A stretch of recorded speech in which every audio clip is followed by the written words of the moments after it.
In the face of Omicron, France, Germany, Cyprus and Austria have tightened borders. Ireland has imposed a curfew. Paris has cancelled New Year's Eve. And the Netherlands? Nederland gaat vanaf morgen nog een keer in lockdown.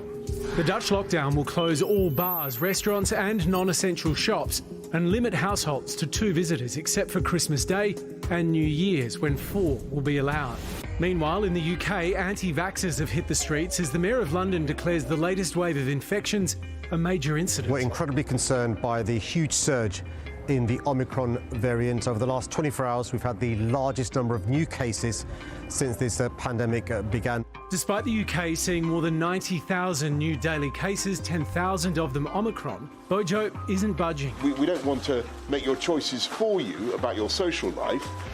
We're not closing things. The fastest route back to normality is for everybody to get boosted now.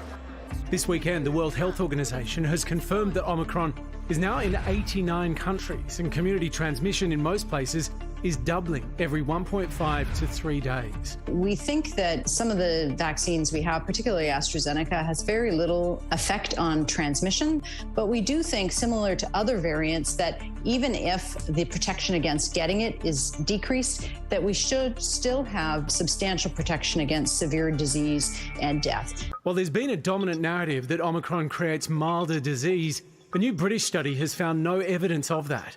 Like so much of the emerging research, it's yet to be peer-reviewed, keeping experts, politicians and the public guessing. The longer that we get on this COVID journey, the harder it is to parse that out, because every single person that comes into contact with COVID kind of has slightly different levels of potential immunity. So some have no immunity at all, but other people have had COVID and then had 2 doses of vaccine. So I think that that's part of the issue with right now there being debate about this.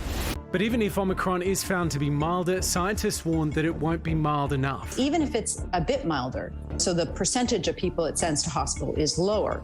If you have 10 times the people who are getting it and getting ill from it, well, a smaller percentage of a much bigger number is still a bigger number. So can actually still overwhelm the healthcare system, even if it's milder. I am hoping, like everyone else, that Omicron is a more milder version of COVID and that it doesn't, take over and become something horrendous that we're all scared about. But the other thing that concerns me is that Delta is still out there. It's not like it's taken over completely now and we have nothing to worry about.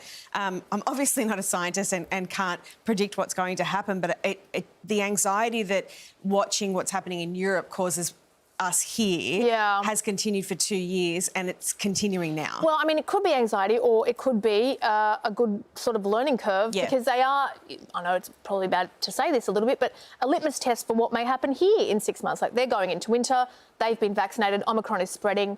I mean, we do have the potential to look at that and kind of, veer differently or change our ways. But they're not relaxing restrictions, whereas we are. Yeah, indeed, yeah.